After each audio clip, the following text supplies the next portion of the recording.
Remember that every human being is unique. That means that all of you are different. Thus, facts around health and physical and mental development are results of normal growth. So, though exceptions do take place, what I mean by that is you as an individual, if you go to the doctor, you might have symptoms of a cold. 90% of you could have the same symptoms. Does that mean that all of you have a cold? Chances are you do, but there's a chance you might have something else. So even in development of a child, physically or mentally, there are exceptions. And that's why we use different strategies to assess what those exceptions are. Is that fair? Does that make sense to everyone? I am not going to be sharing with you my opinion today. If I do so, I will make sure that I identify that I am doing that. This is a statement, and I want you to kind of deliberate amongst yourselves or think for a few seconds if this is in fact true or false, or fact or fiction.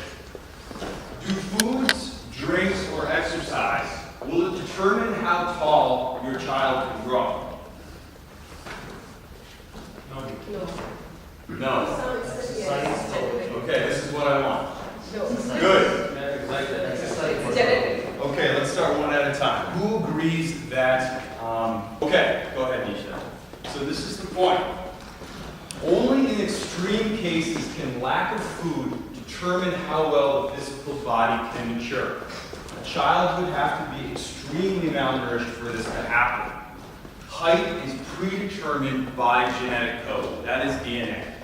So your eye color, your hair color is all predisposed information. That's determined before you're born.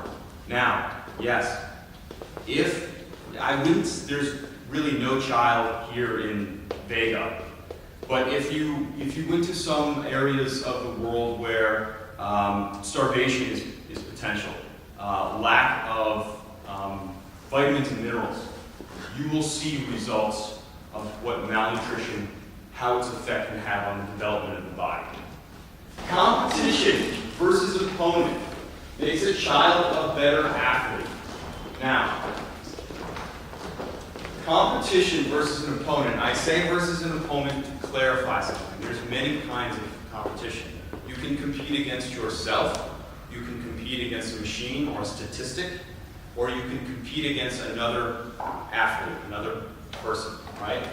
So this is competition versus an opponent makes a child a better athlete. Is this true or is this false? False. Here we go again. So, how is it kind of true? Kind of true as a consider there's a competition you cannot I know there is a certain skill and technique which is required to achieve that. Yes. Make a child a better athlete. There's a couple of key words in this statement. One is competition, the other is child, and the third is athlete. Go ahead, Nisha. So, this is not true. The key word being child. There is no proof that competitive environments support athletic supremacy. Now, when I refer to child, I mean before the age of 12, typically. Puberty for boys and girls.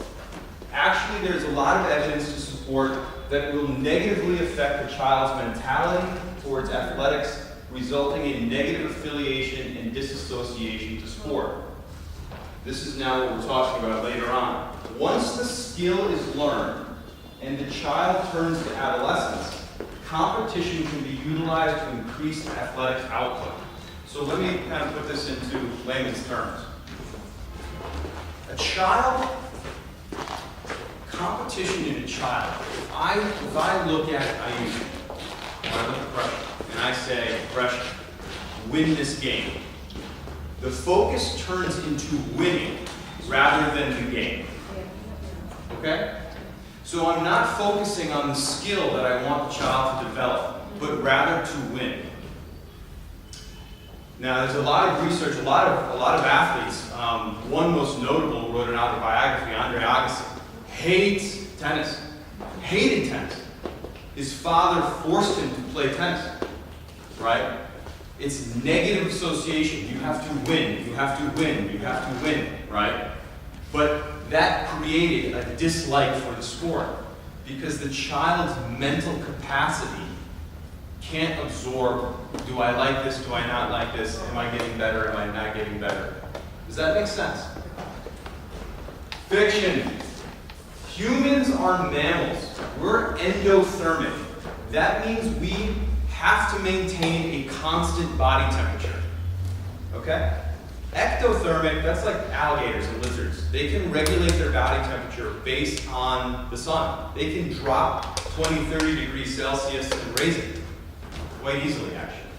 And why this is important is if I had, let's say, a glass of lassi, someone might say that makes you cool, right? I feel cooler.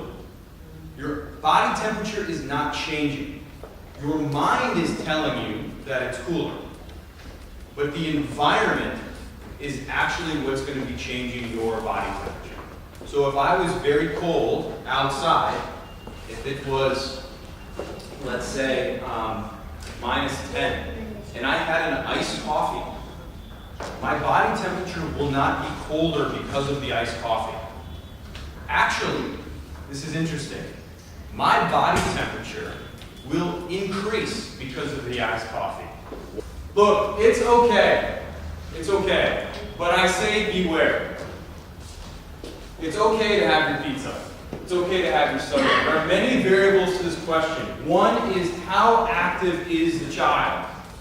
If the child is lethargic, sedentary, sitting most of the day, not playing outside, not playing with friends, then they're partaking in a pretty poor diet, right?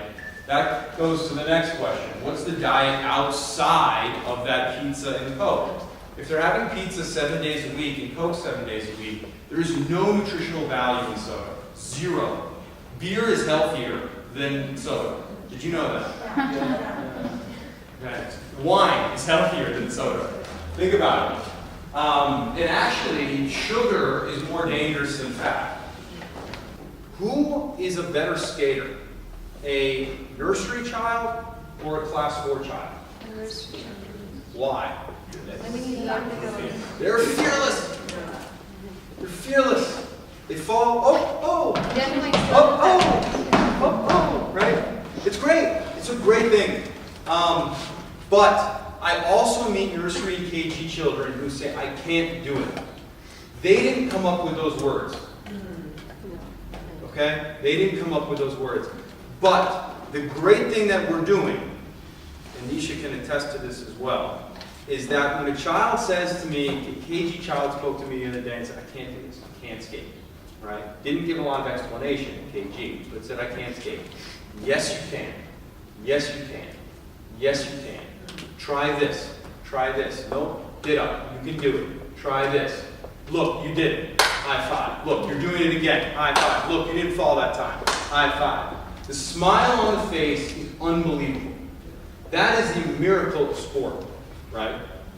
We are taking something from a child, skating, which makes you incredibly imbalanced, right? It's actually quite fascinating. We have some representatives at the school that don't talk about speed. How many injuries have we had in skating in these past 2 weeks?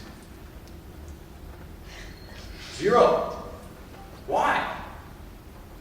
Do they have helmets? Yes. Do they have elbow pads? Yes. Knee pads? Yes. But do they fall all the time? On quarterstone, on concrete.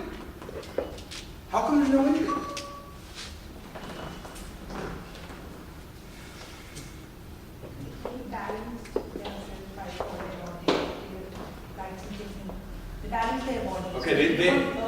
Okay, there is a railing. They do protect themselves, but it doesn't protect themselves from falling. Right? So when they fall, there's still contact. They will still fall. They will still fall. Falling is fine, right? Falling is also deal around falling. I mean, it's psychological. Falling is not failure. Excellent. Excellent. Exactly what I wanted to hear. Falling is okay. And Nisha and I, our response to your child falling, and this is based on my professional opinion, when I see a nursery, a KG, class 1 kid fall, the first thing they do They look to me. Yeah.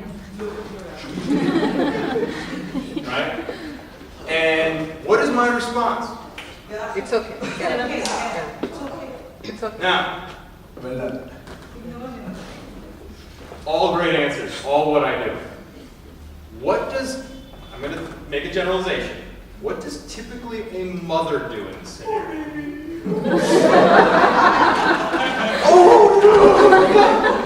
Right, so the attention of the child changes.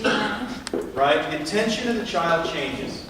And there is a gratification towards falling will give me care. There was a situation that occurred just 3-4 days ago. A class 1 child was skating. And these skates, you know, they're tough because your child's feet and the shoes that are on their feet don't necessarily fit the best, right? Because your child's feet continue to grow. So you're trying to catch up to that, buy them bigger shoes. Sometimes I can take 3 fingers and put it on the side of their shoe. Then we're tying a skate to that shoe, right? Because if I did it barefoot and your child fell forward, say goodbye to their toenail, okay? So with safety as a precaution, tying the skate to the foot, the skates kick out a lot. Like all the time. All the time. Now, what happens is this class 1 child fell and the skate kicked out. And they were down there like this. And they had their foot up like this. Right? And Nisha's standing next to me. She might not have been paying attention, but I was, you know, her back was, and I was looking at the child, and I said, just wait. And the child looked around. Just wait. What happened was the child began to try to fix the skate. They started to try to untie it, right? If you're a parent and that was your child, you may have looked at me and said, help him. Yeah. Help her. The child is beginning to learn a very important skill, right? I can do this. I can do this myself. Now, then, what was great to see is another class 1 child came over to help. This never would have taken place if we had just gone and just done it. Now, don't get me wrong. There are times, especially with nursery kids, they don't have the skill. But class 1, class 2, even upper KG show these attributes.